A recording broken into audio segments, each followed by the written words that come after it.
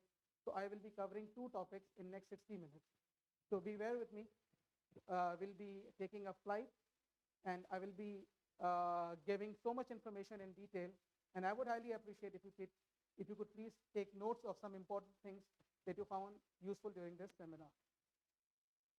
Now let me set the context of this topic. I would like you to imagine something with me. The doors to the world are wide open, and the view that is available to us is staggering. Through technology and innovation, the opportunities seem endless. The unintended consequence of this abundance is that we are bombarded with more information and choices in a day than our ancestors received in their entire lifetime. Access to information has become so much that we have everything in our mobile. The environment in which we live and work, unfortunately, has its own agenda of claiming our attention and bombarding us through alerts, notification, beeps, buzzes, and all these things. And this steady and continuous stream of interruptions prevent us from focusing on one thing properly. Attention is everywhere, but the extraordinary results are directly determined by how narrow we can make our focus. How narrow we can make our focus. Basically, big success comes from doing few things.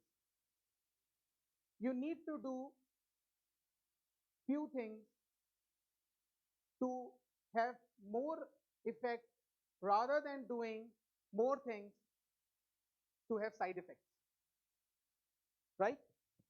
So do you mean what I mean? Do you understand what I mean to say? So we tend to do so many things at a time. What is the result? The result is missed deadlines, long hours, lost sleep, high stress, poor diet, and missed opportunities of friends and family. So what is the solution? The solution lies in living one thing. The one thing sits at the heart of success, and it is the starting point to achieve extraordinary results, right? Hasan मुझे जरा एक गिलास पानी पिला दीजिएगा please.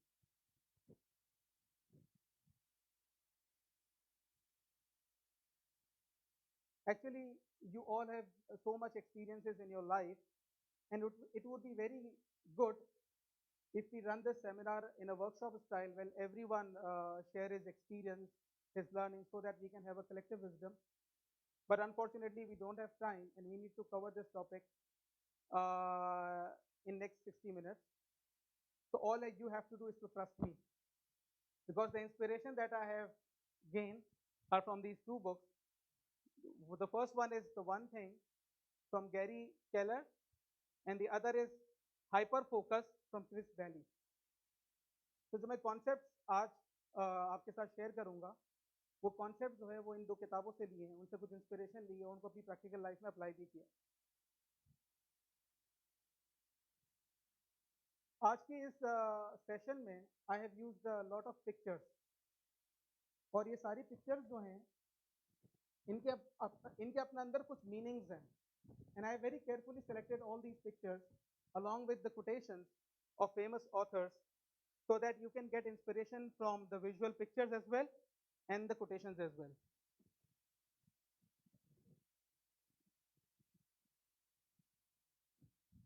Excuse me.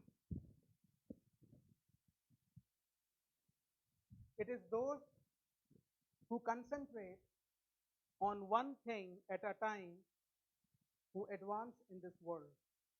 It is those who concentrate on one thing at a time who advance in this world, by Og Mandino. Now you would be thinking, yeah, Naveed, how could you say this? Can you have some proof to claim your argument? Yes, I have some proof. I have collected some proof. The proof of one thing, and there are some successes that leaves us clues to believe what we say. What are the proofs? One product, one service. KFC.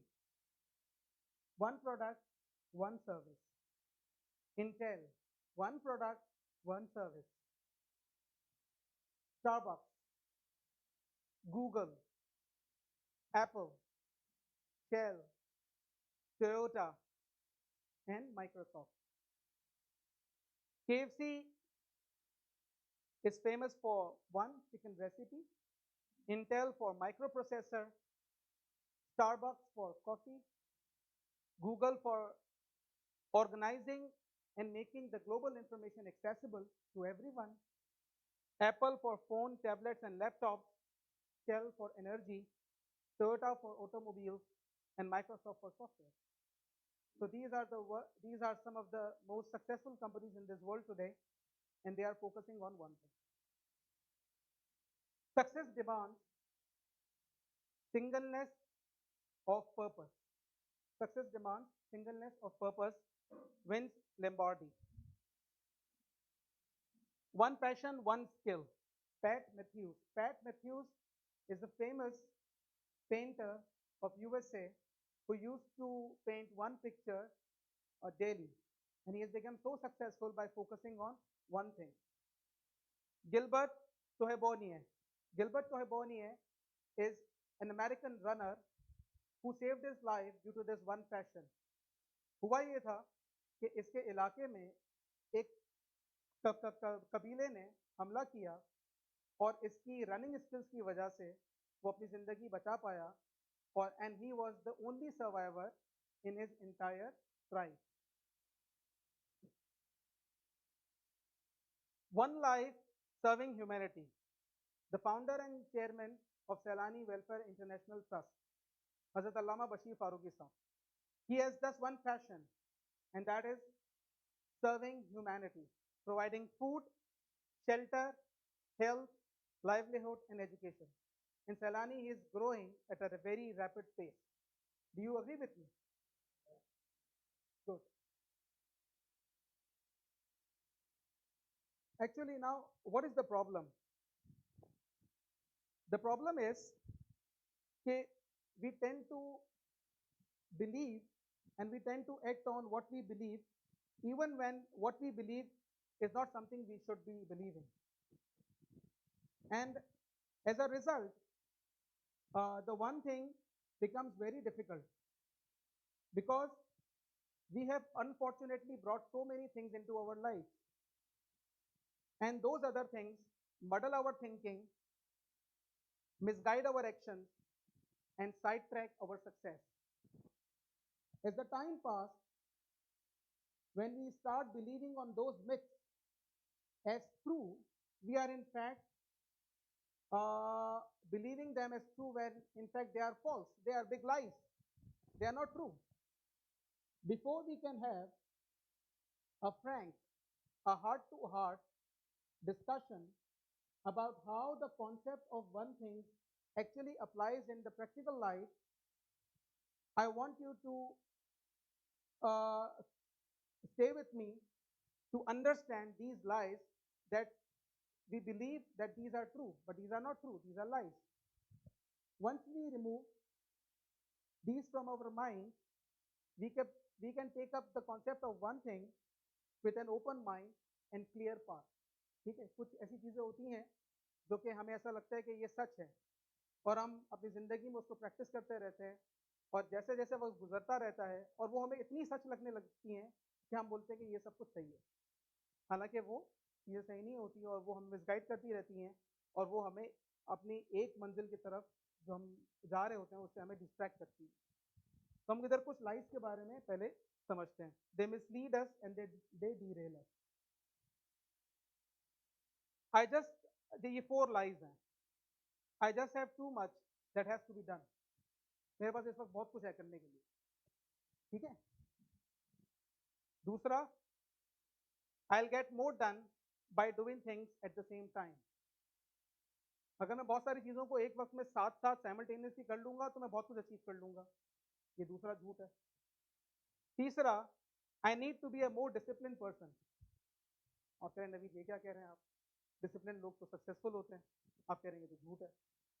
उसको हम देखते हैं थोड़ी देर के लिए कि मैं क्या कहना चाह रहा हूँ actually, what I mean to say here. Maybe I shouldn't dream so big. यार मुझे इतना बड़ा नहीं सोचना चाहिए, मैं ज़्यादा बड़ा सोचूंगा तो मैं गिर जाऊंगा, मैं फेल हो जाऊंगा। छोटे छोटे स्टेप्स लेते हैं, बड़ा नहीं सोचते। तो ये सारी चीज़ें झूठ हैं।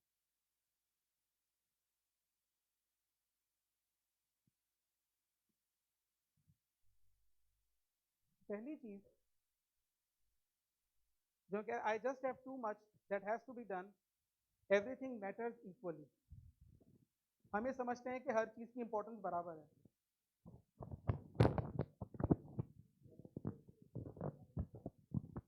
Hello, right?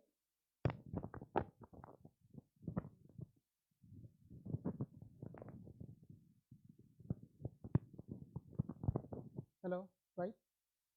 I think it is audible. Right. Hello. I just have too much that has to be done.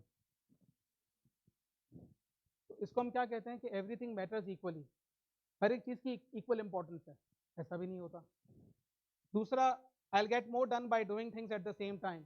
We call it, what we call it, multitasking. तीसरा, I need to be a more discipline person, means discipline life. Maybe I should be dreaming so big. Big is bad. हम ये सोचते हैं big is bad। तो इसको एक एक करके जो है ना वो समझने की कोशिश करते हैं कि why I say that कि these are lies and these are not truths.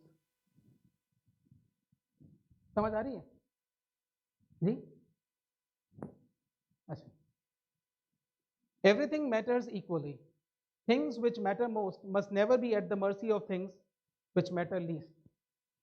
Things which matter most must never be at the mercy of things which matter least.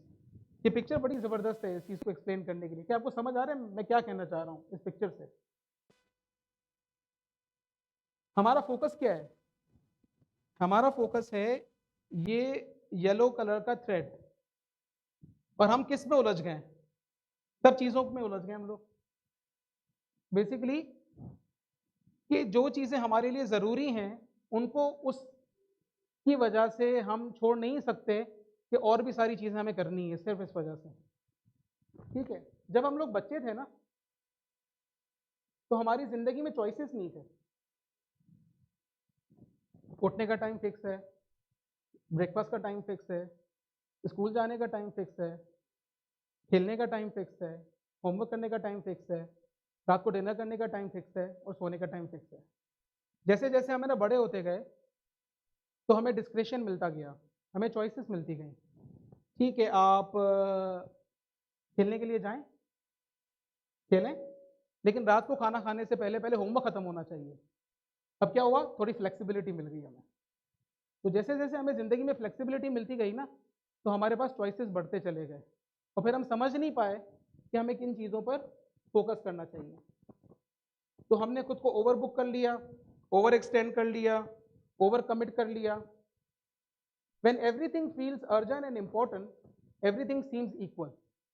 जब हम हर चीज़ को इक्वल और इम्पोर्टेंट समझेंगे तो हम हर चीज़ बराबर लगेगी। कोई इंपॉर्टेंट, कोई रिलेटिव इंपॉर्टेंस तो हमें समझ ही नहीं आएगी किसी चीज़ की। ये क्या हो गया? To-do list. To-do list is a very good management tool for task management के लिए बहुत अच्छा टूल है, बहुत इनवैल्यूएबल है, लेकिन इसकी कुछ डार्क साइड है। हम उसकी डार्क साइड की तरफ देखते हैं कि टू डू लिस्ट के अंदर क्या डार्क साइड है। पहली डार्क साइड ये है इसकी कि we feel obligated to get done because it's on our list. हमारे ऊपर ऑब्लिगेशन होती है इसको खत्म करना है क्योंकि हमारी लिस्ट में। ये इसकी पहली डार्क साइड है। अब चाहे वो चीज़ इंपॉर्टेंट है या नहीं है, हमारी टू डू लिस्ट में है तो हमें करना है। दूसरा ये है, a to-do list is simply the things you think you need to do. The first thing on your list is just the first thing you thought of. To do list के अंदर जो सबसे टॉप पे जो list होती है ना, जो सबसे टॉप आइटम होता है, ये वो आइटम होता है कि जो कि आपके जहन में सबसे पहली दफा आया होता है और आपने उसको लिख लिया होता है। ये इसकी दूसरी डार्क साइड है। तीसरी डार्क साइड ये है कि to do list pulls us in all directions. To do list से हम सारी डायरेक्शन में घूमते रहते हैं। ये एक डिसऑर्गेनाइज डायरेक्टरी है हमारी, जिससे हम लोग अपने टास्क मैनेज कर रहे होते हैं। And it is probably taking you everywhere but not there where you actually want to go. ये आपको हर तरफ लेके जाएगी लेकिन उस तरफ नहीं लेके जाएगी जहां पर आपको जाना चाहिए। ये क्या कह रहे हैं आप? हमारे पास तो टू डूज लिस्ट है, हम तो पूरा दिन टू डूज लिस्ट से मैनेज करते हैं। व्हाट यू मीन टू से एक्चुअली? सबर करें, मैं आपको बताता हूँ, लेकिन उसके लिए आपको थोड़ा सा ठहरना पड़ेगा। टू डू लिस्ट का क्या ऑल्टरनेटिव है उसको बताने से पहले मैं आपको कुछ कॉन्सेप्ट समझाना चाहूँगा।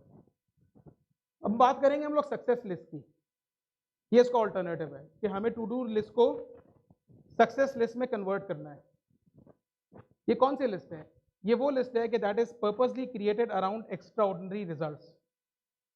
अब ये लिस्ट कैसे बनती है, मतलब actually what I mean to say, फिर दोबारा मैं यहाँ पे ब्रेक लेता हूँ और मैं कुछ और चीज़ें समझाने की कोशिश करता हूँ। देखते हैं कि how do achievers operate. Achievers always work from a clear sense of priority. जितने भी अचीवर्स हैं इस जिंदगी में जिन्होंने एक्स्ट्रा ऑर्डिनरी रिजल्ट अचीव किए, उनकी डायरेक्शन बहुत क्लियर होती है, उनकी प्रायोरिटी बहुत क्लियर होती है, and they always work with a clear sense of priority. परीटो, किस किसने ये वर्ड सुना हुआ है? जवाब सर, आप प्लीज एक्सप्लेन करेंगे व्हाट इज परीटो? 80-20 रूल। बिल्कुल। और जवाद आप बताएंगे what is परीटो?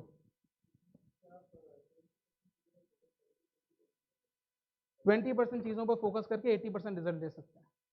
Very good. Majority of what you want, majority of what you want will come from minority of what you do. This is the concept. ठीक है, मैं आपको थोड़ा सा फोकस करवाने की कोशिश कर रहा हूँ। आपने देखा होगा मैं जिस तरह से लेके चल रहा हूँ उसको।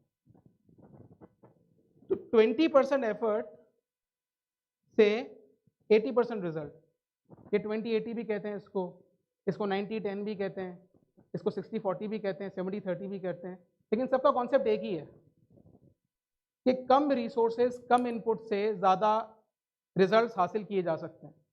अब वो चीज़ें मैं आइडेंटिफाई करनी है वो कौन सी चीज़ें हैं। ठीक है, अब हम बात करते हैं सक्सेस लिस्ट की। इस कॉन्सेप्ट के थ्रू के जो जितने भी हाई अचीवर्स होते हैं उनके पास हमेशा एक क्लियर सेंस ऑफ प्रायोरिटी होती है, और इस कॉन्सेप्ट के थ्रू के हमें 80-20 रूल अप्लाई करना है। तो अब टू डू लिस्ट को हम सक्सेस लिस्ट में कन्वर्ट करेंगे। ये हमारी टू डू लिस्ट है पूरी। I could do, should do, could do, should do, could do, should do, should do. ये हमारी सक्सेस लिस्ट है कि इसमें सारे हमने इंपॉर्टेंट शुड डूज उठा के एक सक्सेस लिस्ट में डाल दिए। हमने लिस्ट को नैरो डाउन कर लिया। अब ये सक्सेस लिस्ट बनती कैसे है? आज सुबह को मैं हार्वर्ड बिजनेस रिव्यू का एक आर्टिकल पढ़ रहा था, उसके अंदर लिखा हुआ था ये सक्सेस लिस्ट बनती कैसे एक्चुअली। उसकी एक ट्रिक है, एक टिप है, वो मैं आपके साथ शेयर कर लेता हूँ। अपनी ज़िंदगी का जो मकसद है या जो गोल है उसको अपने जहन में रखें। आप क्या अचीव करना चाहते हैं? आप एक पीस ऑफ पेपर लें और उसको 2 हिस्सों में डिवाइड करें, बीच में एक लाइन खींचें। उस मकसद को अचीव करने के लिए आपने जितनी एक्टिविटीज़ और टास्क परफॉर्म करने हैं वो आप वहाँ पर लेफ्ट हैंड साइड पे लिखते चले जाएं। ये आपकी एक लिस्ट बन गई। ये लिस्ट है टू डूज लिस्ट।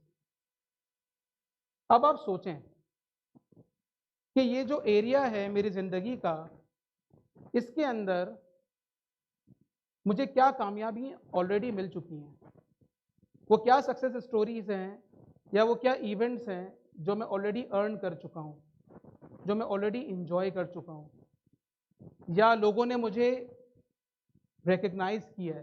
वो कौन कौन से इवेंट्स हैं, वो कौन कौन से नोड्स हैं आपकी लाइफ में, उसको आप राइट हैंड साइड पे लिखें। समझ आ रही मैं क्या कह रहा हूँ? अब आपने क्या करना है कि आपने, मैं आपको रिपीट करता हूँ दोबारा से। जिंदगी में जो अचीव करना चाहते हैं वो एरियाज अपने जहन में रखें। एक सादा कागज़ लें, उसको 2 हिस्सों में डिवाइड करें। लेफ्ट हैंड साइड पे वो तमाम एक्टिविटीज़ लिखें जो कि आप समझते हैं कि आपको वो सक्सेस अचीव करने के लिए चाहिए होंगी या वो ज़रूरी हैं। राइट हैंड साइड के ऊपर उस एरिया पर आज तक की जो आपकी अचीवमेंट्स हैं, जो एकम्प्लिशमेंट्स हैं, जो रिकग्निशंस हैं, उसको लिस्ट डाउन करते चले जाएं। और फिर क्या करें आप कि आप मैपिंग करें वो कौन सी एक्टिविटीज़ थी जिन्होंने उस सक्सेस को अचीव करने के लिए डायरेक्टली कंट्रीब्यूट किया। अब आप उसको मैप करते चले जाएं। आपकी कुछ एक्टिविटीज़ मैप हो जाएंगी आपकी सक्सेस स्टोरी से, और जो एक्टिविटीज़ मैप हो जाएं उनको आप सर्कल कर लें। जो आइटम्स बच गई, जो सर्कल मार्क नहीं हुई, उनको हटा दें, और जो सर्कल में आ गई वो आपकी सक्सेस लिस्ट है। कौन इसको रिपीट करेगा मेरे लिए? मेरे ख्याल में I have not been able to communicate. कोई है जो, हुसैन आप बताएंगे, थोड़ी मदद करेंगे? आए इधर आ जाए हुसैन, आ जाए।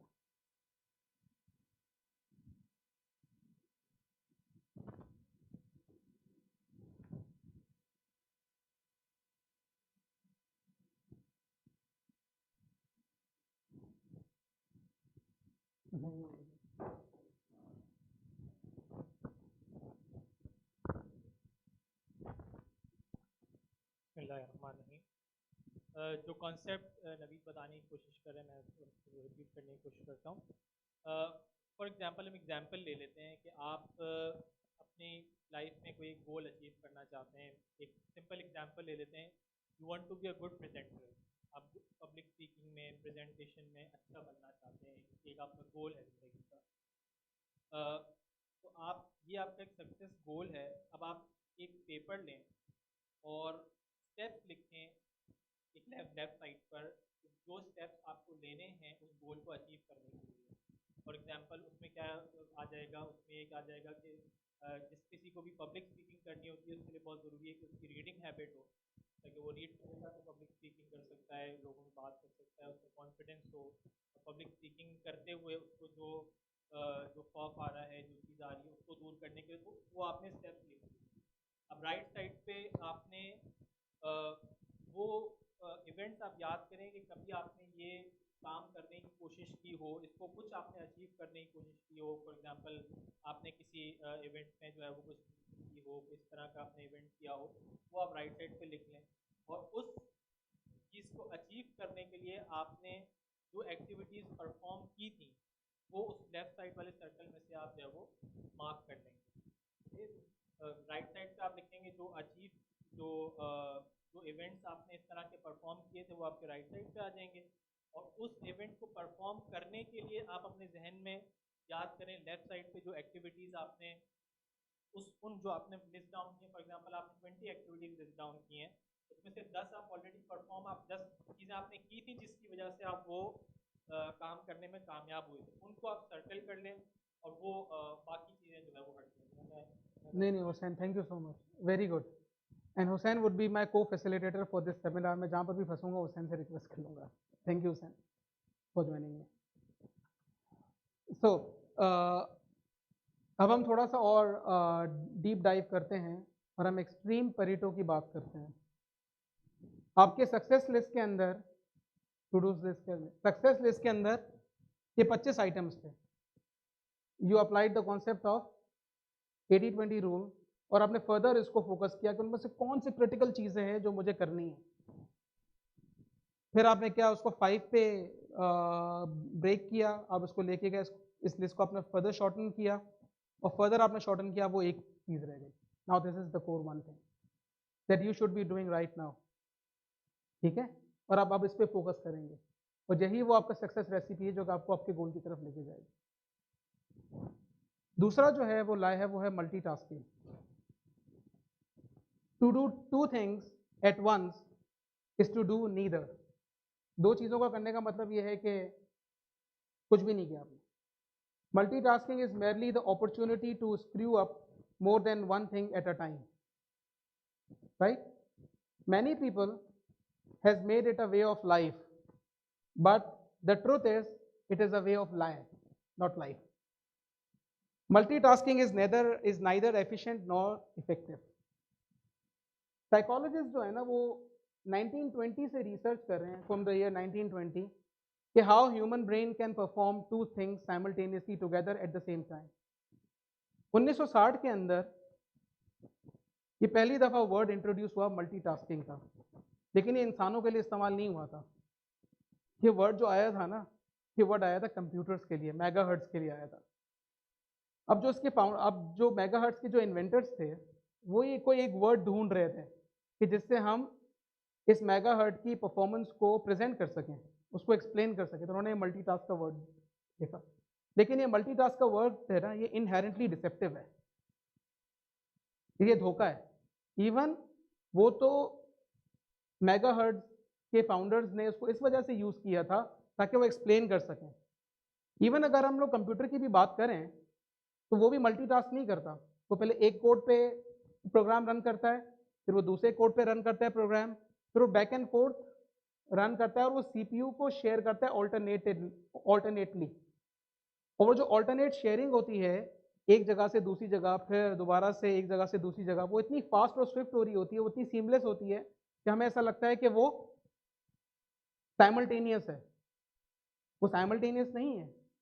Multitask is basically multiple task doing alternately. जो जगलर जो बॉल जगल करता है वो एक वक्त में बॉल को पकड़ता है, फिर वो थ्रो करता है, फिर वो कैच करता है, फिर वो थ्रो करता है। हमें ऐसा लगता है कि शायद वो एक ही वक्त में सारे बॉल चल रहे होते हैं। तो ये मल्टीटास्किंग एक इल्यूजन है। और जैसे मंकी माइंड होता है ना हमारा, I can not C,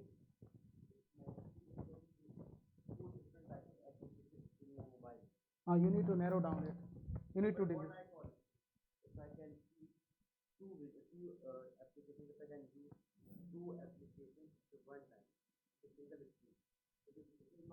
No. You cannot work simultaneously on two application at the same time from your human brain.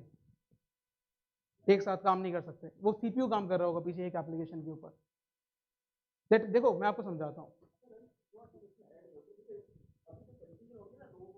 आ जाए।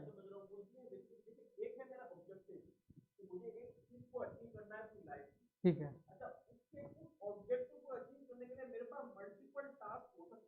मल्टीपल टास्क हो सकते हैं।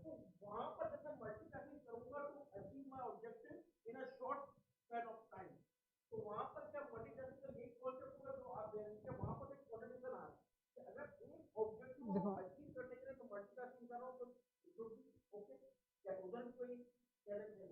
बताता हूँ अच्छा मैं आपको समझाता हूँ, इसको थोड़ा सा एग्जाम्पल्स के थ्रू समझाते हैं। I'll try to explain it.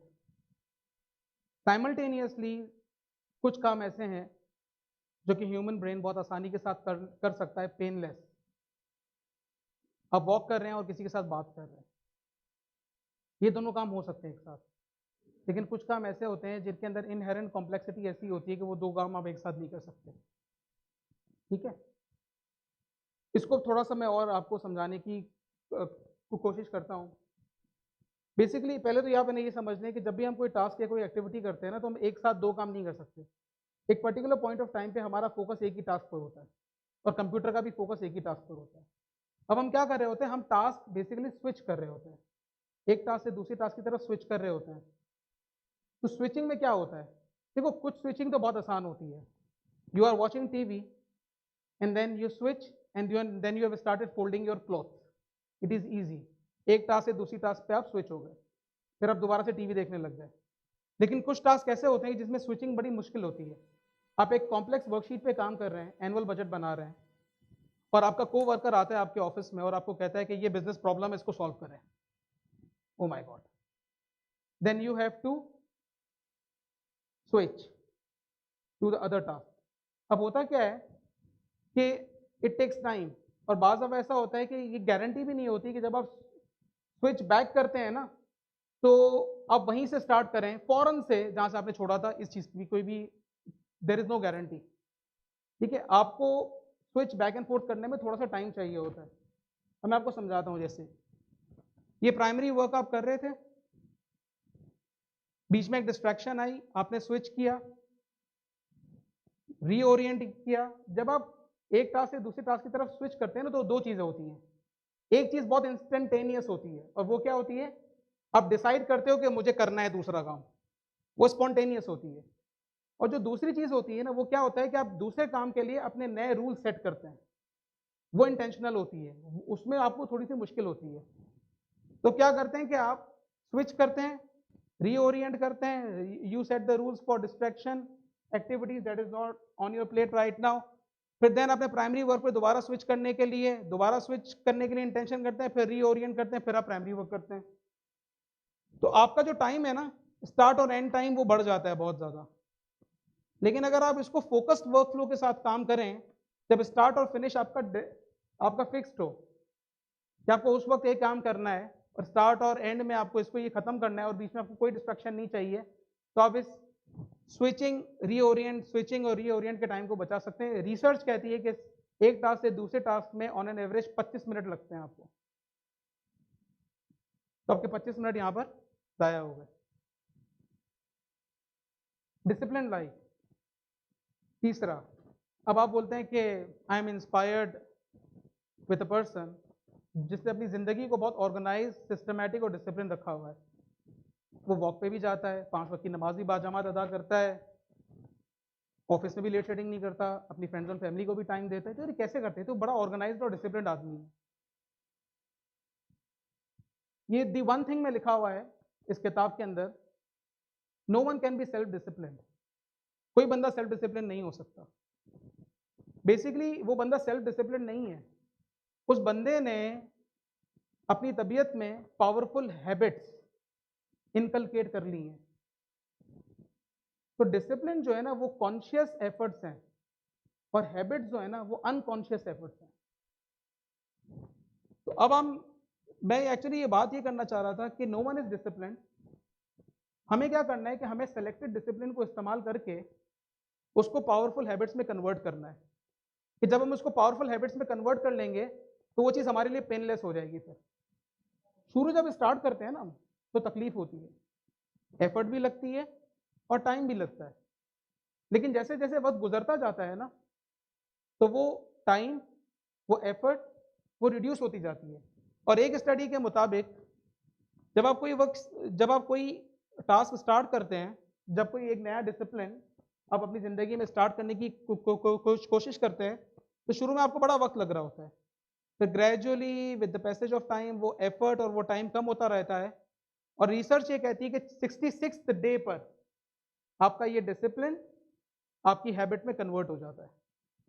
अब अगर आप इसको करते रहेंगे ना तो आप पेनलेस, एफर्टलेस, अनकॉन्शियसली उसको आप करते रहेंगे, अब वो आपकी ज़िंदगी के अंदर हिस्सा बन गया है। ठीक है, तो ये फ़र्क है डिसिप्लिन में और हैबिट में। जितना डिसिप्लिन होने की कोशिश करेंगे, कुछ दिन करेंगे, आदत छूट जाएगी, दोबारा से वो आदत बनाएंगे, फिर छूटेगी। मेहनत करनी है शुरू के 66 दिनों तक, मुसलसल वो काम करना है, और 66 डेट पर वो डिसिप्लिन एक्टिविटी आपकी कन्वर्ट हो जाएगी आपकी हैबिट में, फिर आपको कोई एफर्ट नहीं लगानी और वो आपकी ज़िंदगी का हिस्सा बन जाएगी। तो ये रिसर्च कहती है। तो टिप्स क्या हमारे पास यहाँ पे? Don't be a discipline person, rather use selected discipline to convert it into powerful habits, then build one habit at a time. 2-3 habits को एक साथ ना लें, एक हैबिट को उठाएं, उसको करते रहें, उसको सेलेक्टेड डिसिप्लिन से अपनी हैबिट में कन्वर्ट करें, फिर एक दूसरी चीज उठाएं, उसको फिर अपनी हैबिट में कन्वर्ट करते रहें। Give each habit enough time, and what is that time? 66 days,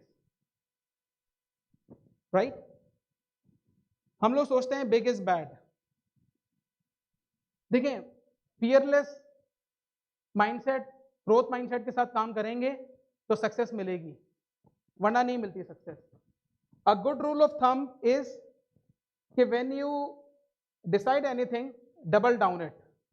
अगर आपका टारगेट है कि मुझे 10 अचीव करना है, आप 20 का टारगेट लगाएं, डबल करें उसको, बड़ा सोचें कुछ, ठीक है? और जो सारे लोग करें वो ना करें।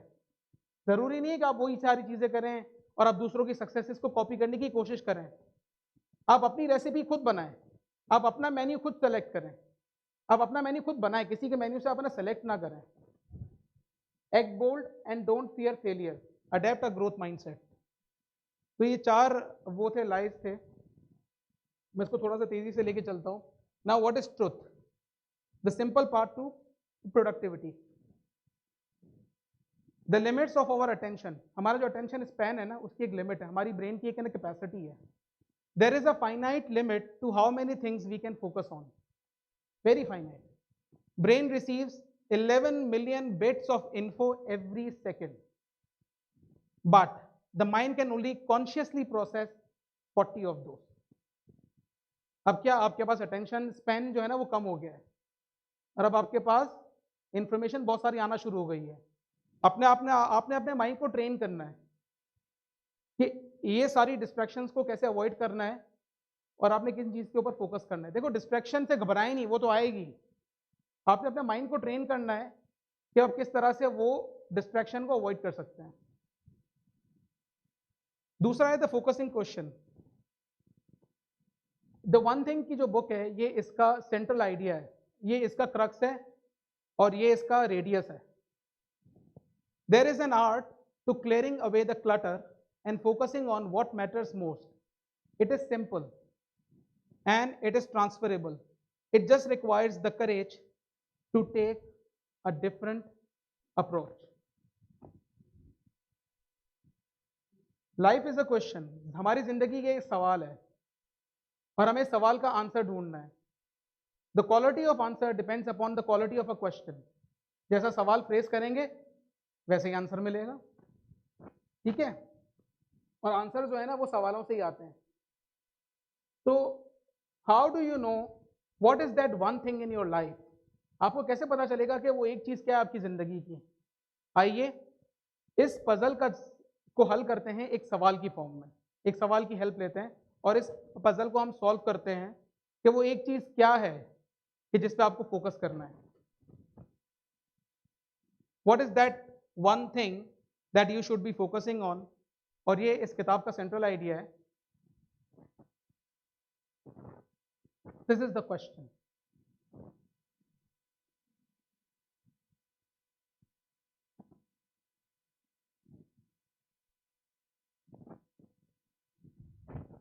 What is the one thing I can do such that by doing it, everything else will be easier or unnecessary? ये सवाल जो है ना वो आपकी ज़िंदगी में फोकस लाएगा. ये सवाल जो है ना वो आपकी ज़िंदगी के अंदर डिस्ट्रैक्शंस को रिमूव करेगा. आपने ये सवाल सोचना है और रोज़ाना सोचना है. सुबह उठ के सोचना है. ड्यूरिंग द डे आपने 1-2 दफ़ा इसके ऊपर सोचना है और इसको आपने कहीं पे लिख लेना है. इसको कहीं लिख लें आप. What is the one thing I can do such that by doing it everything else will be easier or unnecessary? वो एक चीज क्या है कि जो कि आप कर सकते हैं कि उसके करने से बाकी तमाम चीजें या तो आसान हो जाएंगी या तो अननेसेसरी हो जाएंगी. तो वो एक चीज आपने सोचनी है. ये सवाल बड़ी साइकोलॉजिस्ट ने बहुत रिसर्च के बाद इसको फ्रेज किया है. ये जो वन थिंग है ना इसके कुछ एलिमेंट्स हैं. ये जो वन थिंग है ना ये आपको फोकस कराएगा और आपको बहुत सारी चीज़ों से आउट करवाएगा. इसमें लिखा हुआ आई कैन डू. इसमें I could do, should do, would do नहीं लिखा हुआ. आई कैन डू इसका मतलब ये है कि वो सारी चीज़ें जो कि पॉसिबली आप कर सकते हैं. आपकी विश लिस्ट नहीं है. आप ये करें और आप ये कर सकते हैं. ठीक है. आप इसके अंदर ये ऐड कर सकते हैं what is the one thing I can do to dash. इसको थोड़ा सा समझते हैं हम. What is the one thing I can do today to dash. वो मैं आज क्या कर सकता हूं. इसको लिख लें कहीं आप लोग. इसको अपने मोबाइल पे या कहीं पे लिख लें ये सवाल.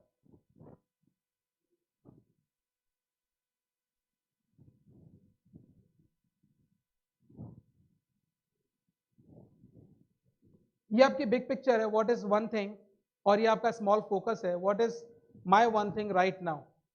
तो ये आपको सवाल जो है वो आज के दिन पे भी फोकस करवाता है और वो आपको एक क्लियर बड़ी पिक्चर भी देता है. जैसे what is one thing right now. It is a domino effect. वो एक आप चीज करेंगे और इससे दूसरी चीज ट्रिगर होगी. आप अपना डेली गोल अचीव करेंगे, फिर आप अपना वीकली गोल अचीव करेंगे, इससे मंथली गोल अचीव करेंगे, 1 year goal, full year goal, and then finally this is your one big thing in your life. ठीक है. So what is the one thing I can do such that by doing it everything else will be easier or unnecessary? For my spiritual life वो एक चीज क्या है. For my health, for my personal life, for my key relationships, for my job, for my business, for my finances. जैसे for example इसकी कुछ examples हैं इस बुक में. What is the one thing I can do to help others? Spiritual life की मैं बात कर रहा हूँ.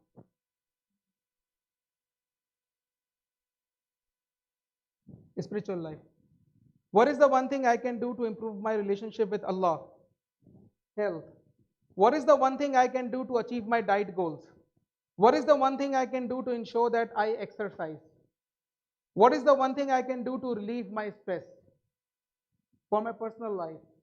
What is the one thing I can do to improve my skills at dash? What is the one thing I can do to find time for myself, for my relationships? What is the one thing I can do to improve my relationship with my spouse or partner? What is the one thing I can do to improve my children's school performance? What is the one thing I can do to show my appreciation to my parents? What is the one thing I can do to make my family happy and stronger for my job? Next. What is the one thing I can do to ensure that I hit my goals? What is the one thing I can do to improve my skills? What is the one thing I can do to help my team succeed? What is the one thing I can do to further my career for my business? What is the one thing I can do to make us more competitive? What is the one thing I can do to make our product the best? What is the one thing I can do to make us more profitable? What is the one thing I can do to improve our customer experience? My finances. What is the one thing I can do to increase my net worth? What is the one thing I can do to improve my investment cash flows? What is the one thing I can do to eliminate my loans? तो इस तरह से आपके जो concern और आपके जो specific areas हैं उस पर आप ये क्वेश्चन फ्रेज करें और इसका आंसर ढूंढें. Until my one thing is done, everything else is a distraction. जब तक वो मेरा एक मकसद अचीव नहीं हो जाता ना, बाकी सब कुछ डिस्ट्रैक्शन है. किसी चीज पे काम नहीं करना, बस एक चीज पे लगना है, राइट? और वो एक चीज आपने सेलेक्ट करनी है, और वो हर बंदे की अलग होती है. अब इसको अचीव करने के लिए आप क्या करें कि आप अपनी वन थिंग के लिए अपना टाइम ब्लॉक करें, रोजाना की बेसिस पे अपना टाइम ब्लॉक करें और उस टाइम को आप ना प्रोटेक्ट करें. जैसे फॉर एग्जांपल ये आपका कैलेंडर है, आपने रोजाना टाइम ब्लॉक किया अपना हर दिन अपनी वन थिंग के ऊपर जो कि आपको करना है, और हफ्ते में आपने एक दिन उसकी प्लानिंग के लिए रखा, 1 घंटा 1 आवर, और रोजाना आपने इस पे काम करना है. ऑथर कहता है कि ये वन थिंग पे रोजाना आपको कम से कम 4 घंटे लगाने चाहिए. ठीक है? हमारी जिंदगी में जो ना टिपिकल डे होता है वो ये होता है कि हमारी वन थिंग ये है, बाकी सारी चीजें ये हैं. इसको हमें बढ़ाना है, इसके टाइमलाइन को. हमारी वन थिंग ये है और हमारी बाकी सारी चीजें ये. ठीक है? तो आपने टाइम ब्लॉक किया अपनी सारी एक्टिविटीज को. There are 4 types of task: productive, unproductive, जिसका कोई रिजल्ट निकलता है और जिसका रिजल्ट नहीं निकलता. अट्रैक्टिव, अनअट्रैक्टिव, जो आपको अच्छा लगता है और आपको अच्छा नहीं लगता. ठीक है ना? जिसको आप करने में इंजॉयमेंट देते हैं, फन होता है, और बाकी एक अनअट्रैक्टिव है जो आपको अच्छा नहीं लगता. अच्छा, वो काम जो कि प्रोडक्टिव और अनअट्रैक्टिव है, ये है नेसेसरी वर्क. इनकम टैक्स का रिटर्न फाइल करना है, करना है. एनुअल बजट को कंप्लीट करना है, करना है. ठीक है? चाहे आपको अच्छा लगे या आपको ना लगे, ये आपकी कमिटमेंट है, ये आपको करना है, ये आपका नेसेसरी वर्क है. समझे ये बात? दूसरा है प्रोडक्टिव और अट्रैक्टिव. ये वो काम है जो कि आपका पैशन है और इस दुनिया में आप इसी काम के लिए आए हो, और इस दुनिया से आपको, और इस काम से आपको भी फायदा होगा, आपकी कम्युनिटी को भी फायदा होगा और लोगों को भी फायदा होगा, और ये इसका रिजल्ट भी निकलेगा और आप इसको एंजॉय भी करते हैं. That is the one thing, purposeful work. एक वो काम है जो कि अनप्रोडक्टिव है, अनअट्रैक्टिव है. ये कौन से काम होते हैं? जैसे आपने ऑफिस में देखा होगा, कुछ कॉलीग्स ऐसे होते हैं जिनके पास करने के लिए कुछ नहीं होता. तो वो क्या करते हैं? वो अपने डेस्क पे फाइलें सेट करते रहते हैं, पेपर सेट करते रहते हैं, एक फाइल से दूसरी फाइल में पेपर डालते रहते हैं, स्टेपल करते रहते हैं. वो अनअट्रैक्टिव वर्क है, उसको खुद भी अच्छा नहीं लग रहा होता, और अनप्रोडक्टिव है, उसको करना भी जरूरी है. ठीक है? डिस्ट्रैक्टिंग वर्क, सोशल मीडिया आपका पूरा, ठीक है, फेसबुक हो गया, ये सारा अट्रैक्टिव है बहुत, लेकिन अनप्रोडक्टिव है. आपने अपनी जिंदगी में अननेसेसरी वर्क और डिस्ट्रैक्टिंग वर्क को या तो एलिमिनेट करना है या बिल्कुल कम कर देना. नेसेसरी वर्क, जितनी कमिटमेंट आपने दी है उतना करें, ज्यादा वर्क किस पे लगाएं? पर्पसफुल वर्क पे. अब पर्पस क्या हमारी जिंदगी का? हमारी जिंदगी का पर्पस क्या है? देखिए, एक पर्पस ऐसा है जो हमारा सबका कॉमन है. एक पर्पस, एक मकसद ऐसा है जो कि प्राइम मकसद है और वो हम सबका कॉमन है. और वो मकसद क्या है? अल्लाह ने हमें इस दुनिया में क्यों भेजा? वो हमारा बुनियादी मकसद है. क्यों भेजा अल्लाह ने हमें? अल्लाह की इबादत करने के लिए भेजा. इस मकसद को ना भूलें, और ये हमारा सबसे बुनियादी और सबसे पहला मकसद है, और इस पर फोकस करना है अब कि वो एक क्या चीज है कि मैं करूं कि मैं अपने रब को राजी कर लूं. वो एक क्या चीज है कि मैं अपने रसूल सल्लल्लाहु अलैहि वसल्लम को राजी कर लूं. ठीक है ना? ये हमारा बुनियादी मकसद है. सुना है प्लीज?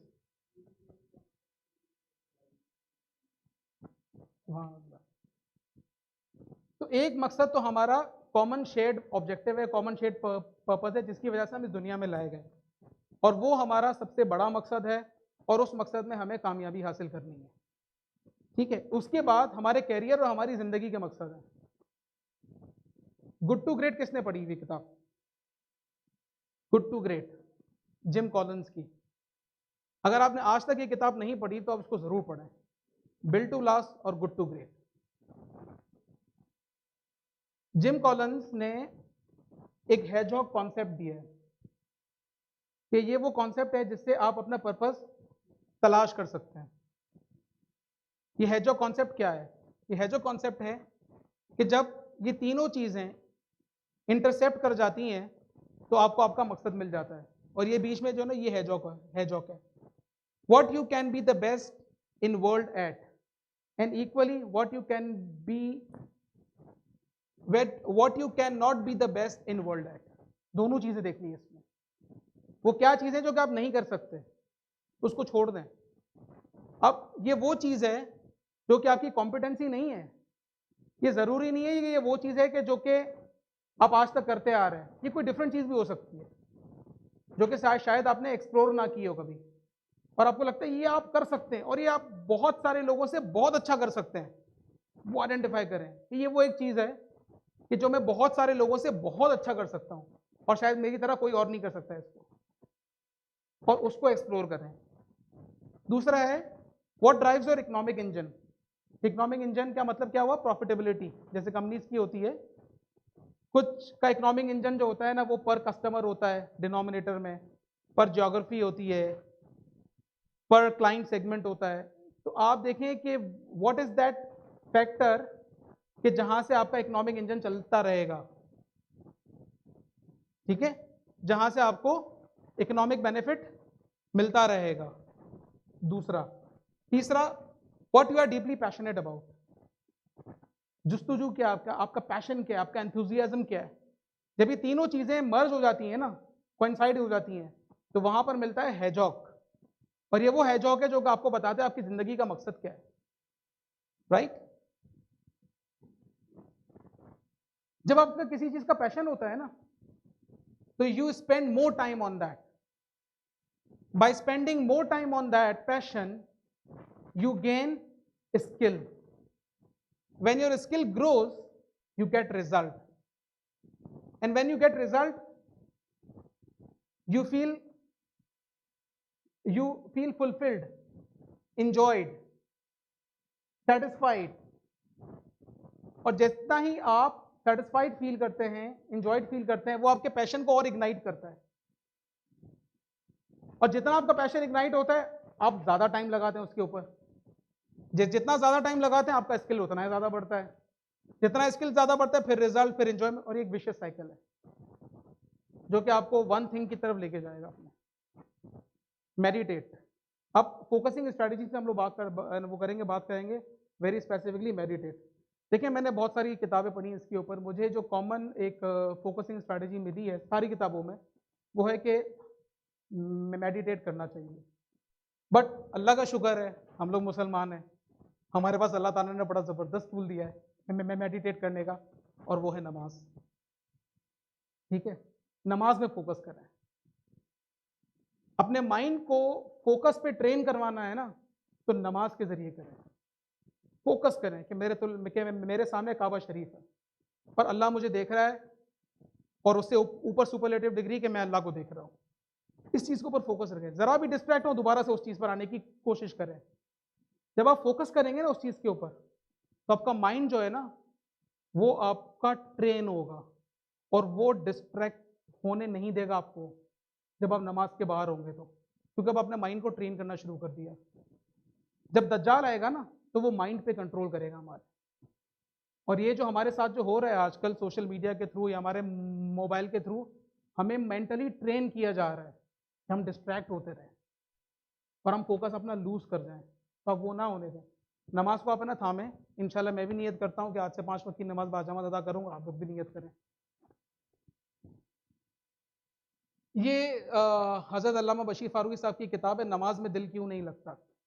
इन नमाज में फोकस लाने के लिए इसके अंदर बहुत प्रैक्टिकल टिप्स दी हुई हैं, तो आप इस किताब को ज़रूर पढ़ें। उसकी मैंने 2 पिक्चर्स यहाँ पर थोड़ा सा उसका वो ले लिया स्क्रीनशॉट।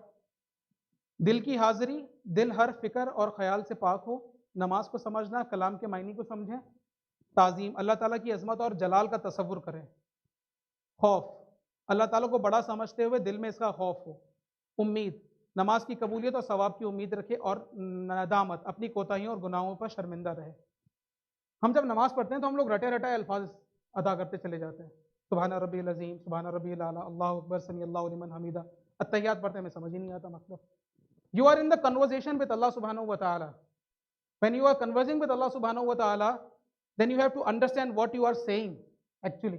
उसको समझें और उसके तहत आप नमाज में अपना फोकस मेंटेन करने की कोशिश करें। दुआ मोमिन का हथियार है, दुआ करें कि अल्लाह ताला हमें डिस्ट्रैक्शन से महफूज रखे। ये फोकसिंग स्ट्रैटेजी है दूसरी। तीसरी, टाइमर सेट करें, आइडियली 20-20 मिनट का टाइमर, कि मुझे अगले 20 मिनट में ये काम कंप्लीट करना है, उस वक्त तक कोई डिस्ट्रैक्शन नहीं होगी, फिर अगले 20 मिनट में मुझे ये टाइम कंप्लीट करना है, ये वाला काम कंप्लीट करना है। बिल्ड अ बंकर, इसका मतलब है कि कोई स्पॉट डेजिग्नेट कर दें कि ये वो जगह है जहाँ पे मैं फोकस के साथ अपना वो काम करूंगा जहाँ जो मुझे काम करना है। आपके घर में भी हो सकती है, आपके ऑफिस में भी हो सकती है, ठीक है। उसको क्लीन रखें बिल्कुल, और उसको डिस्ट्रैक्शन से बचाएं, और वहाँ पे कोई बोर्ड लगा दें डू नॉट डिस्टर्ब करके, कि भाई ये वो आपका काम है जहाँ पर आपको कोई तंग नहीं करेगा।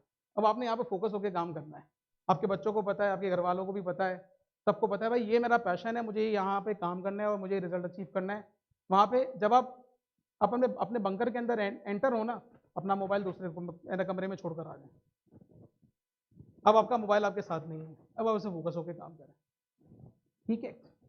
क्रिएट एनवायरनमेंट, व्हाइट बोर्ड लगा सकते हैं आप, जहाँ पर आप अपनी इंटेंशंस लिखें, टू डूज ना लिखें, वो इंटेंशंस लिखें, वो वन थिंग लिखें जिसको आपने फॉलो करना है, जिसको आपने परस्यू करना है।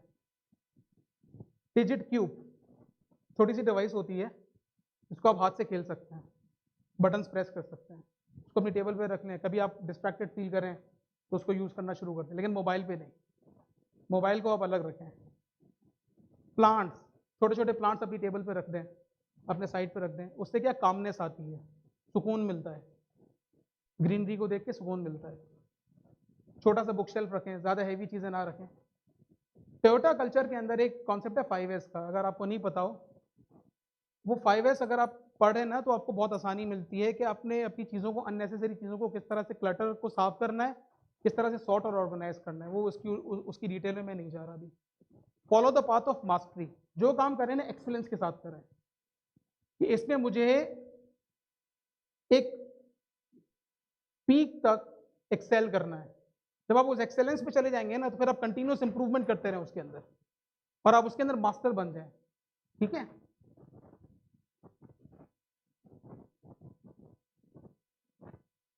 हेल्दी लाइफस्टाइल, एक्सरसाइज करें, आपका फोकस बढ़ाती है, मेंटल कोग्निटिव एबिलिटीज आपकी इंप्रूव होती हैं। एक्सरसाइज करें, आप रोजाना करें एक्सरसाइज। स्लीपिंग हैबिट्स, 1 घंटे की नींद अगर कम होती है ना तो 2 घंटे अनप्रोडक्टिव हो जाते हैं, ये रिसर्च से साबित है। अपनी नींद पूरी करें, ठीक है। हर बंदे की बॉडी क्लॉक पे डिपेंड करती है, 7 घंटे एवरेज पर डे, और हेल्दी डाइट लें। खजूर इस वजह से लिखिए कि ये सुन्नत है रसूलुल्लाह सल्लल्लाहु अलैहि वसल्लम की, और हेल्दी डाइट इस्तेमाल करें, ये आपका फोकस बढ़ाती है। फिर इसके बाद है how to activate distraction free mode. अब आपने डिस्ट्रैक्शन फ्री मोड के अंदर जाना है, उसको एक्टिवेट करना है। उसको एक्टिवेट करने के लिए कुछ टिप्स हैं, कुछ ट्रिक्स हैं जो कि मैंने हाइपर फोकस से ली हैं, क्रिस बेली की जो बुक है वो मैं आपके साथ शेयर करता हूं। मैं अपनी जिंदगी में भी अप्लाई की, उससे बड़ा फायदा हुआ मुझे। Distraction free mode, by removing every object of attention that's potentially more stimulating and attractive than what you intend to do, you give your brain no choice but to work on that task. समझ आई आपको बात? आप allow भी ना करें अपने जहन को, सारी अट्रैक्टिव चीजें हटा दें जो कि आपको स्टिमुलेट करती हैं, उसको हटा दें। अब आपके ब्रेन के पास सिर्फ एक ही काम है, जो काम आपने करना है, बैठने, दैट्स इट। जब आप अपनी वन थिंग पे काम कर रहे हो तो मोबाइल आपके पॉकेट में नहीं होना चाहिए, आपके बैग में होना चाहिए या किसी दूसरे कमरे में होना चाहिए। आइडियली मोबाइल को अपने बैग के साथ ही कैरी करें, ऑफिस में भी अगर ऐसा हो सके तो। नोटिफिकेशन बंद कर दें, एप्लीकेशन जितनी भी है ना सबकी नोटिफिकेशन टर्न ऑफ करें। मोबाइल की नोटिफिकेशन कुछ खास जो एसएमएस हैं उनको ऑन रख सकते हैं, या कुछ बहुत ही स्पेशल नोटिफिकेशन, उसके अलावा सब कुछ बंद कर दें। कॉफ़ी लें अपने साथ, कैफीन लें, टी लें, जो भी मतलब जिससे आपको एनर्जी मिलती है ताकि आप फोकस कर सकें और आप अपने डिस्ट्रैक्शन फ्री मोड मतलब को एक्टिवेट करने जा रहे हैं। नॉइसलेस हेडफोन्स, अगर किसी की आदत है कि उसको बिल्कुल खामोशी चाहिए तो नॉइसलेस हेडफोन्स वो इस्तेमाल कर सकता है। ये कुछ 3 एप्लीकेशन हैं, लिखना है तो लिख लें। ये एप्लीकेशन ब्लॉकर्स हैं बेसिकली, कोल्ड टर्की, फ्रीडम और रेस्क्यू टाइम। ये आपके मोबाइल और लैपटॉप की एप्लीकेशंस को ब्लॉक कर देंगी, जो आपको डिस्ट्रैक्ट नहीं होने देंगी। इसको अगर लिखना है तो कहीं लिख लें अपने पास। सिरे से वाईफाई डिसेबल कर दें, ऐसा भी हो सकता है। वो तमाम एप्लीकेशंस जो कि आपको डिस्ट्रैक्ट करती हैं, अपने मोबाइल में एक फोल्डर बनाए जिस फोल्डर का नाम लिखे माइंडलेस, सारी एप्लीकेशन उसके अंदर डाल दें। अगर आप डिलीट करने की जरूरत नहीं है तो अव्वल तो डिलीट कर दें। वो तमाम एप्लीकेशन जिसके 2 एप्लीकेशन का मकसद एक एप्लीकेशन रखें, और वो तमाम एप्लीकेशन जो कि आपको डिस्ट्रैक्ट करती हैं वो माइंडलेस के फोल्डर के अंदर डाल दें। आपको पता चलेगा कि यार ये माइंडलेस है, ये मुझे डिस्ट्रैक्ट करेगी, उसको आपने हटाना है। ईमेल के एटिकेट्स क्या हैं? जो वीआईपी सेंडर्स होते हैं ना, आपके बॉसेज हैं, उनकी नोटिफिकेशन टर्न ऑन रखें, बाकी सारी टर्न ऑफ करें। ये सेटिंग सारी ईमेल नोटिफिकेशंस में होती हैं। नोटिफिकेशन का टाइमर सेट करें कि इस वक्त में मुझे नोटिफिकेशन मिलेगी, बाकी सारी उस पर नहीं मिलेगी। Check for new emails only when you have time to deal with. जब आपके पास टाइम नहीं है ना तो एप्लीकेशन, ईमेल की एप्लीकेशन बंद रखें, जब टाइम मिले तो ही इसको देखें। Pre decide when to check, एक अपने दिन का टाइम फिक्स कर लें कि जिसमें पब्लिक ईमेल्स आए हैं ना वो आप उसी वक्त रोजाना एक फिक्स टाइम पे आप देखें। और आपके कॉलीग्स को भी पता है, आपके कोवर्कर्स को भी पता है, पीयर्स को भी पता है, सबको पता है कि इसी वक्त में आप अपनी ईमेल्स चेक करते हैं। Sign up for 2 emails account, बड़ी ज़बरदस्त लॉजिक है ये, मैंने भी किया है, बड़ा फ़ायदा हुआ इससे। देखें, हमारी बैंकिंग ट्रांजेक्शन जितनी भी हैं, हमारी दूसरी सोशल मीडिया की वेबसाइट्स हैं, वहाँ पर हमें अपना ईमेल रजिस्टर करना पड़ता है। दराज पे करना पड़ता है, बाइकिया पे करना पड़ता है, फॉर एग्जांपल कहीं किसी भी एप्लीकेशन पे करना पड़ता है। एक ईमेल एड्रेस ऐसा रखें कि जिसमें ये सारी चीज़ों की साइन अप और इनकी रजिस्ट्रेशन हो, सारी वेबसाइट्स की। और एक ईमेल ऐसा हो कि जो ईमेल एड्रेस सिर्फ आपका हो और आपके खास लोगों के लिए हो। वो आप किसी भी वेबसाइट पे किसी भी जगह पर इस्तेमाल ना करें, वरना फिर क्या होगा कि वो नोटिफिकेशन ईमेल्स आती रहेंगी और आप डिस्ट्रैक्ट होते रहेंगे। तो 2 ईमेल अकाउंट अपने रखें, एक जनरल पर्पस के लिए रखें और एक स्पेसिफिक पर्पस के लिए रखें। ईमेल हॉलीडे, अगर आप किसी प्रोजेक्ट पे काम कर रहे हैं, 1 हफ्ते की ईमेल हॉलीडे आप ले सकते हैं, जिसमें सबको पता हो कि नहीं आप इस हफ्ते ईमेल का जवाब नहीं देंगे, तो आपने ये डिस्ट्रैक्शन फ्री मोड एक्टिवेट कर लिया। 5 सेंटेंस रूल, 5 सेंटेंस रूल क्या है कि अगर ईमेल में आपने कोई ईमेल 5 सेंटेंसेस से ज़्यादा ईमेल आपकी जा रही है तो उसका मतलब है कि आपने ईमेल नहीं करनी, आपने फ़ोन उठा के बात करनी है, या आपने उस कॉलीग के पास जाके उससे बात करनी है, फिर आप ईमेल ना लिखें। तो ये कुछ रूल्स हैं ईमेल से डिस्ट्रैक्शन को अवॉइड करने के लिए। मीटिंग के एटिकेट्स, जब भी कोई मीटिंग का एजेंडा ना हो उसको अटेंड ही ना करें। Always ask for the agenda of the meeting, कि किस एजेंडा पर है। जो आपके ईमेल कैलेंडर के अंदर रिकरिंग ईमेल्स हैं जो कि हर हफ्ते आ रही हैं, उनको क्वेश्चन करें बार बार कि ये रिकरिंग ईमेल्स क्यों आ रही हैं और क्या इनको अवॉइड कर सकते हैं, क्या इनको हम रोक सकते हैं, नहीं रोक सकते। अटेंडीज की जो लिस्ट होती है ईमेल्स के अंदर, जो मीटिंग इन्विटेशंस होती हैं, उसको क्वेश्चन करें कि 10 लोग क्यों, 15 लोग क्यों, क्या 2 लोगों से काम नहीं चल सकता, तो उसको आप थोड़ा सा नैरो डाउन करें। लीव द फोन बिहाइंड, जब आप मीटिंग अटेंड करने जाएं तो आप अपना फोन अलग रखें। Be like a postage stamp, ठप्पा होता है ना, stick to one thing until you get there, and this is all about. Now I am going to switch to another topic.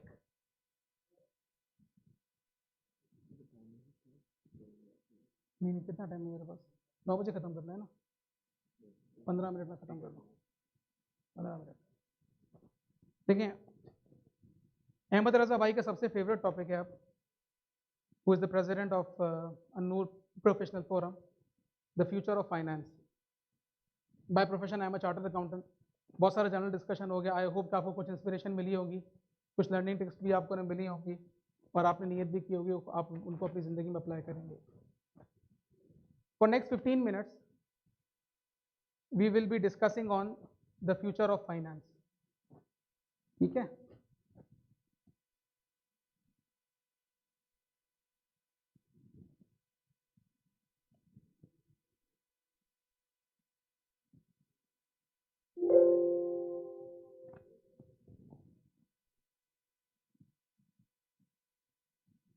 देखिए आप लोगों ने बहुत सारी डिस्ट्रप्टिव टेक्नोलॉजीज के बारे में सुना होगा जो कि हमारी इंडस्ट्री को इफेक्ट करना शुरू कर दिए हैं। उसमें से उन डिस्ट्रप्टिव टेक्नोलॉजीज का इम्पैक्ट फाइनेंस के फंक्शन पर भी आ गया है। Before I start this topic I want all you to please stand up. थोड़ी सी स्ट्रेच ब्रेक कर लेते हैं, बहुत थक गए हैं बैठ बैठ के, क्योंकि अब थोड़ा सा टेक्निकल टॉपिक स्टार्ट हो रहा है। स्ट्रेच ब्रेक करें, स्ट्रेचिंग करें, स्ट्रेच करें, स्ट्रेच करें, स्ट्रेच करें, बैठ जाएं। गुड।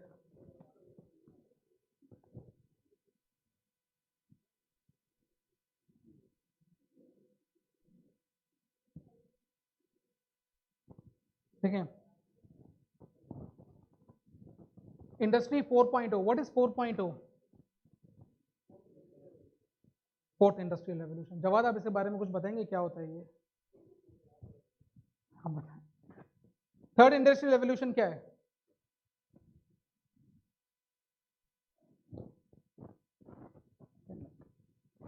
थर्ड इंडस्ट्रियल रेवोल्यूशन क्या है?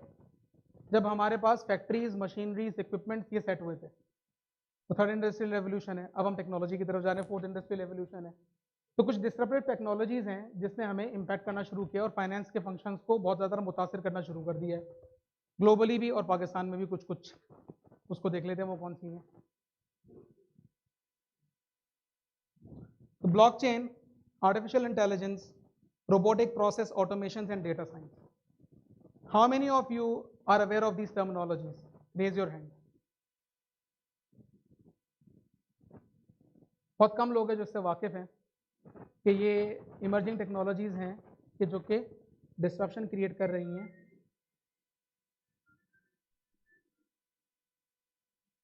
हमें 10 से 12 मिनट में इसको कंप्लीट करना है।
Digital transformation opens the door for many opportunities within finance.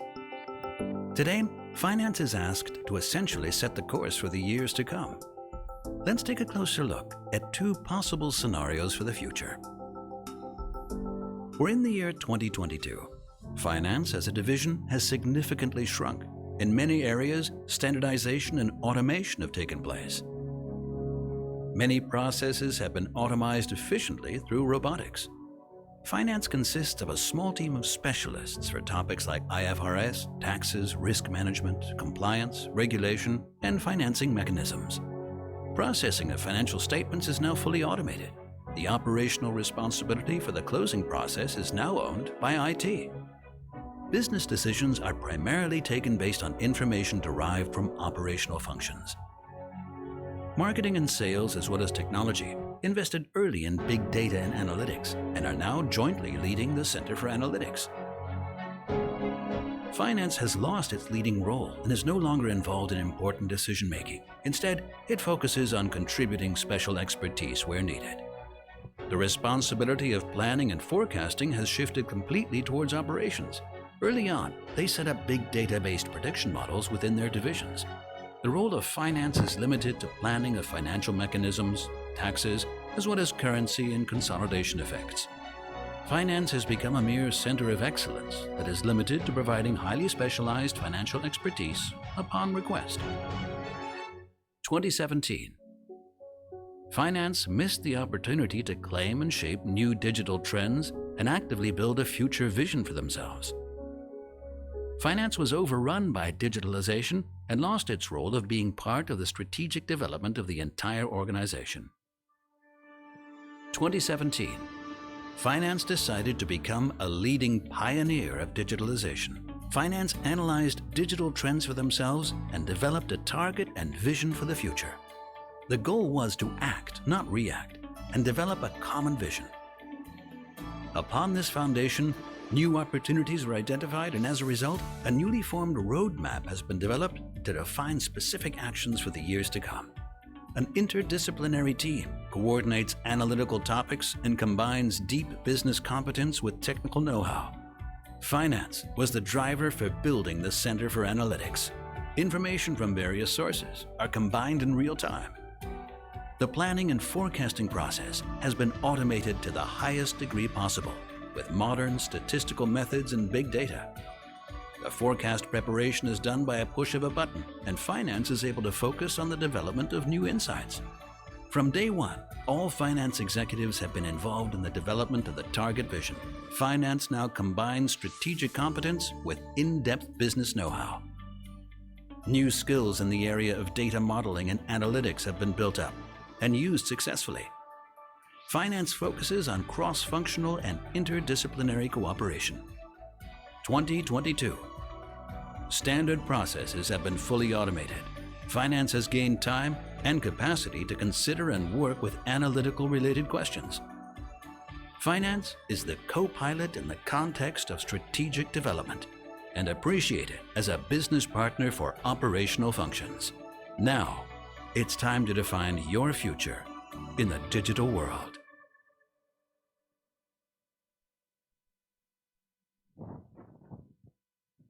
थोड़ा सा इसको देखते हैं. According to PwC, these are the 8 essentials.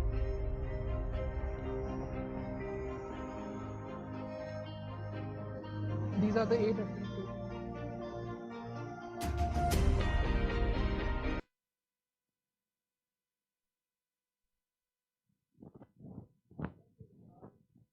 जी जी जी जी बताइए.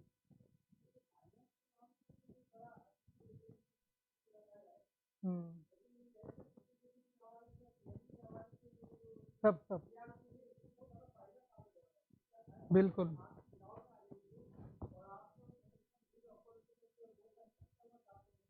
बिल्कुल डेफिनेटली फायदेमंद है. डेफिनेटली फायदेमंद है. डेफिनेटली डेफिनेटली फायदेमंद है. बहुत सारी फाइनेंस के फंक्शन सेल्फ सर्विस हो जाएंगे. और वो PwC के मुताबिक ये 8 एसेंशियल्स हैं: artificial intelligence, augmented reality, blockchain, drones, internet of things, robotics, virtual reality and 3D printing. अच्छा, which technologies will have the biggest impact on finance? Near term में, मिड टर्म में और लॉन्ग टर्म में? According to PwC, near term में RPS का सबसे बड़ा impact है, फिर इसके बाद बेसिक AI और फिर देन ये ब्लॉकचेन। फिर ये आहिस्ता आहिस्ता जो इम्पैक्ट है वो RPS का कम होता रहेगा और ये basic, intermediate and advanced AI और डेटा साइंसेस, इसका इम्पैक्ट बढ़ जाएगा 3 से 5 सालों में अकॉर्डिंग टू अ रिसर्च, और ये ब्लॉकचेन का इम्पैक्ट भी आहिस्ता आहिस्ता बढ़ता रहेगा। तो रोबोटिक प्रोसेस ऑटोमेशन पे भी हम बात करते हैं। McKinsey is the leading global consulting firm. According to McKinsey, these are the functions of finance. इनमें से कौन से फंक्शंस हैं कि जो कि फुल्ली ऑटोमेबल है या हाईली ऑटोमेबल है या डिफिकल्ट टू ऑटोमेट है? तो ये तमाम फंक्शंस जो कि ब्लू से मार्क हुए हुए हैं, यहाँ पर ये तमाम फंक्शंस जो कि ब्लू से मार्क हुए हुए हैं, ये यहाँ से यहाँ तक ये ऑटोमेट हो सकते हैं और ये हो भी रहे हैं। और ये जो सारे फंक्शंस हैं जो कि नीचे आ रहे हैं, इनमें ऑटोमेशन का की स्पीड और पेस स्लो है। ये आप देख सकते हैं कौन से फंक्शंस फाइनेंस के ऑटोमेट हो रहे हैं, कौन से नहीं हो रहे। ये आप मैकेंजी की रिसर्च से देख सकते हैं। ठीक है, now this is setting the context of what I am going to say right now. अच्छा, ये भी आप देख लें, मैकेंजी के मुताबिक ये तमाम एक्टिविटीज़ हैं जो कि फाइनेंस की ऑटोमेट हो जाएंगी बहुत जल्द। इनको एक नज़र देख लें, फिर आप मैकेंजी की रिपोर्ट पढ़ लीजिएगा। इसको एक नज़र ज़रा देख लें।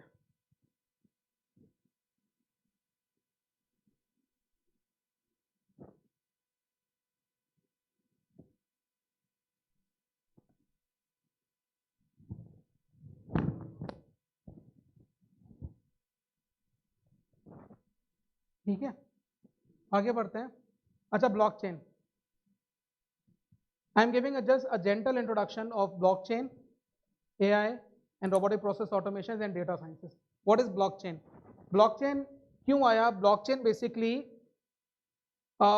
इसकी जो इन्वेंशन है ना वो 2009 में हुई है, जब सतोशी नाकामोटो, जो कि एक मिस्ट्री है, एक अनडिस्क्लोज्ड आदमी या कोई ग्रुप या कोई मुल्क है कि जिसने डिजिटल करेंसी का कॉन्सेप्ट पेपर पब्लिश किया वेब पर ओपन, और उसको अपनी आइडेंटिटी डिस्क्लोज ना करने में ही बेहतरी थी, क्योंकि उसने जिससे पंगा लिया था, जिसने उससे कॉम्पीट किया था, वो पूरा फाइनेंशियल सिस्टम है, बैंकिंग सिस्टम, और वो डिजिटल करेंसी का कॉन्सेप्ट लेकर आया और उसने अपना नाम जो है वो सतोशी नाकामोटो डिक्लेयर किया। ये ऐसा कोई बंदा दुनिया में एग्जिस्ट नहीं करता। कुछ लोग कहते हैं कि ये जापान से इमर्ज हुआ है, कुछ लोग कहते हैं कि जो अंग्रेजी लिखी गई है इस पेपर के अंदर वो इतनी सोफिस्टिकेटेड है कि ये UK का बंदा मालूम होता है।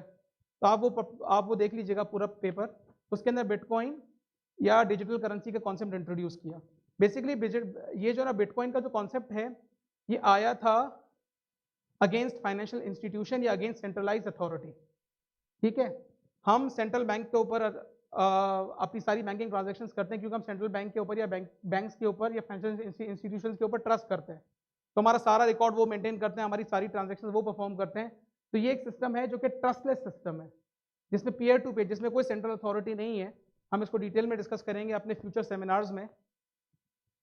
Blockchain is a peer to peer decentralized distributed ledger that permanently and chronologically records and guarantees an immutable, unalterable, trustworthy transactions of money and valuable assets in a trustless environment through consensus protocol secured by cryptography with economically incentivized participation. ये definition आपको किसी किताब में नहीं मिलेगी। ये ज़ीशान उस्मानी की definition है, डॉक्टर ज़ीशान उस्मानी की। इतनी कॉम्प्रिहेंसिव डेफिनेशन है ब्लॉकचेन की, ये एक डेफिनेशन है और इसमें सारा ब्लॉकचेन समझा दिया गया है कि ब्लॉकचेन जो है ना वो एक इम्यूटेबल रिकॉर्ड है, एक decentralized peer to peer ledger है, जिसमें ट्रांजैक्शन एक दफ़ा लिखी जाती है तो वो परमानेंटली उसके अंदर लिखी जाती है, वो ऑल्टर नहीं हो सकती है। जैसा इस तरह से कि मेरे पास एक पीस ऑफ पेपर है, आप सब लोगों के पास एक एक पीस ऑफ पेपर है, और मैं अपने पीस ऑफ पेपर पर अगर कुछ लिखता हूँ तो वो सारी लिखाई आप सबके पीस ऑफ पेपर में रेप्लिकेट हो जाती है, और एक दफ़ा जब लिख दिया तो वो इम्यूटेबल है, उसको कोई चेंज नहीं कर सकता। वो कैसे चेंज, अब यहाँ पे कोई सेंट्रल अथॉरिटी नहीं है, क्यों चेंज नहीं कर सकता? उसके अंदर एक क्रिप्टोग्राफी एल्गोरिदम के थ्रू हैशिंग होती है कि जो उसको इम्यूटेबल बनाते हैं। कैसे हैशिंग होती है, मैं आपको बहुत आसान अल्फाज में समझाने की कोशिश करता हूँ। ये पूरा ब्लॉकचेन है, every seat is a block. ये पहला ब्लॉक है, इसके अंदर एक ट्रांजैक्शन लिखी गई, मनी, एसेट्स या कोई भी चीज़ की वैल्यू, वो हम एसेट्स की डेफिनेशन बाद में देखेंगे अपने आगे वाले सेमिनार में। किसने एसेट ट्रांसफर किया किसको, किस वक्त, आसान अल्फाज में ये इस ब्लॉक के अंदर मैंने लिख दिया। ये इंफॉर्मेशन क्रिप्टोग्राफी के थ्रू हैश हो गई और इसका एक क्रिप्टोग्राफिक कोड जनरेट हो गया। ठीक है, ये वन वे कोडिंग है। अगर इस कोड को डीकोड करेंगे तो वो इंफॉर्मेशन नहीं मिलेगी आपको। ये आ गया एक है ना क्रिप्टोग्राफिक कोड, और इस ब्लॉक का एक हैश है जिसके अंदर ये सारी इंफॉर्मेशन कोड हुई हुई है। अब ये दूसरा ब्लॉक है, दूसरे ब्लॉक में भी ये सारी इंफॉर्मेशन लिखी जाएगी और ये सारी इंफॉर्मेशन क्रिप्टोग्राफिक हैश में कन्वर्ट होगी, और वो जो हैश है ना वो पिछले वाले ब्लॉक के हैश के साथ मिलके दोबारा कोडिंग करके एक और हैश क्रिएट होगा, और वो हैश जो निकल के आएगा वो अब इस ब्लॉक का हैश है। इसका मतलब क्या हुआ, ये वाला ब्लॉक इस ब्लॉक से कनेक्ट हो गया, दो हैशेस आपस में मिले और एक और हैश क्रिएट हो गया। ये तीसरा ब्लॉक, यहां पर वो इंफॉर्मेशन लिखी गई, वो इंफॉर्मेशन क्रिप्टोग्राफिक हैश में कन्वर्ट हुई। ठीक है, सारी इंफॉर्मेशन कि किसने क्या ट्रांसफर किया, और इसका एक हैश बना, और वो हैश पिछले वाले ब्लॉक के हैश के साथ कोड हुआ और एक और हैश आ गया। तो जो पिछले वाला ब्लॉक का जो हैश था उसमें इस ब्लॉक का भी हैश था। अब अगर आप ये सारा इस तरह से चेन बनती गई, अगर आपने बीच वाले ब्लॉक के अंदर कोई ऑल्टरेशन करनी है तो क्या करना पड़ेगा, यहां पर आना पड़ेगा,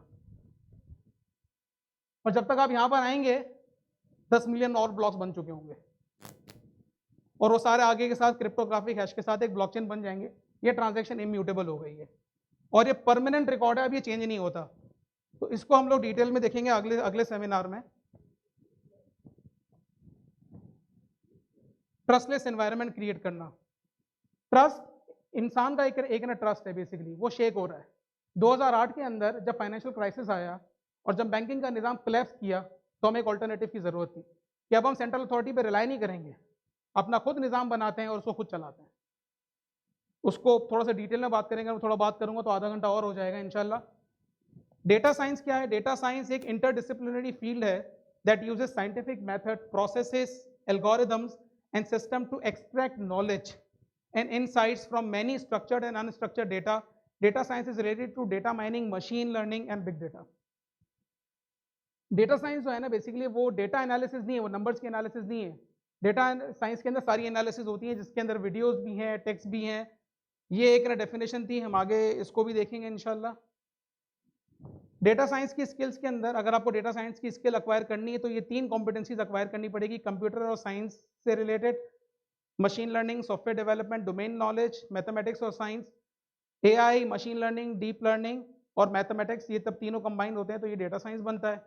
आगे जाके इसको बात करते हैं। रोबोटिक प्रोसेस ऑटोमेशन क्या होता है? Is the use of software bots. Bots का नाम सुना है आपने? आपकी कौन कौन सी कंपनी में आप लोग बॉट्स पे रिसर्च कर रहे हो?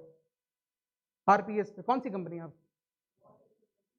बॉट्स पे रिसर्च, आप आरपीएस पे काम कर रहे हैं आप लोग? मुझे टपाल के सीएफओ का फोन आया, उसने मुझे बोला यार बॉट्स इंप्लीमेंट करने क्या करूं। है तो बॉट्स पाकिस्तान के अंदर इंप्लीमेंट हो रहे हैं, बहुत सारे फाइनेंस के फंक्शंस ऑटोमेट हो जाएंगे। Robotic process automation is the use of software bots to automate highly repetitive routine task processes normally perform by knowledge worker. जो रूटीन रिपीटेटिव टास्क होते हैं ना वो सारे ऑटोमेट करने के लिए बात हम ये है बॉट्स थ्रू सॉफ्टवेयर। इनवॉइस खुद जनरेट हो जाएगी, पेमेंट खुद हो जाएगी, परचेज ऑर्डर खुद आ जाएगा, जीआरएन खुद हो जाएगी, 3 वे मैचिंग खुद हो जाएगी, इनवॉइस को वेरीफाई नहीं करना पड़ेगा, ये सारी चीज़ें इसमें। आर्टिफिशियल इंटेलिजेंस और AI refers to the simulation of human intelligence in machine that are program to think and act like human. Basically जो इंटेलिजेंस है ना हमारी, वो इंटेलिजेंस मशीन के अंदर डालना कि वो तमाम फैसले कर सके, वो तमाम थिंकिंग अप्लाई कर सके, ये एआई की साइंस है। यहाँ तक हम इसको रोकते हैं। मुझे एक से 2 मिनट आप देंगे अहमद रजा भाई बस। We are planning to launch a series of seminar on the future of finance related to these technologies. We are just aiming for that. We have not finally decided about anything. If we plan to launch this series of seminar, how many of you would be interested to attend? नहीं, ये technologies होंगी। ये एक बड़ा ज़बरदस्त सवाल किया इन्होंने, क्योंकि इसकी अगर हम लोग टेक्नोलॉजिकली इसको हम लोग देखेंगे तो वो टेक्नोलॉजी तो कहीं पे भी अप्लाई हो सकती है। अहमद रजा भाई से मैं कंसल्ट करके ना फिर then we will decide some framework.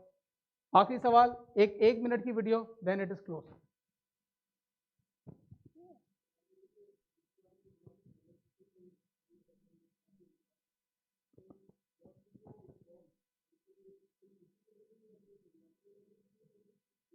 यह देखें, इसका एक बहुत बड़ा जवाब है। कितनी, एक तो स्किल सीखनी, हाँ सीखनी है। If you want to prepare yourself for the future then you have to acquire the skill. सवाल यह है कि स्किल सीखनी कितनी है। क्या प्रोग्रामर बनना है, कोडर बनना है या नहीं बनना, वो डिपेंड करता है कि आप करियर के किस स्टेज पर हो। अगर आप करियर के अपने अर्ली स्टेज पर हो तो फिर आपको कोडिंग आनी चाहिए।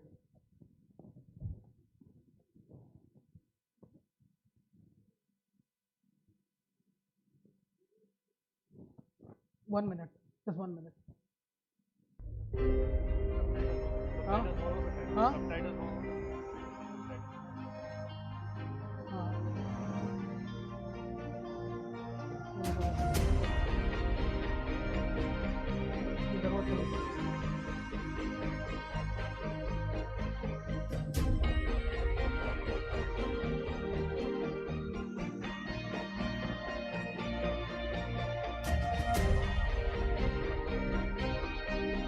एक मिनट की बात कर रहा हूँ।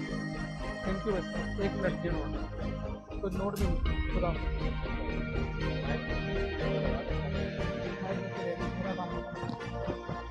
एक मिनट की video.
Thank you very much.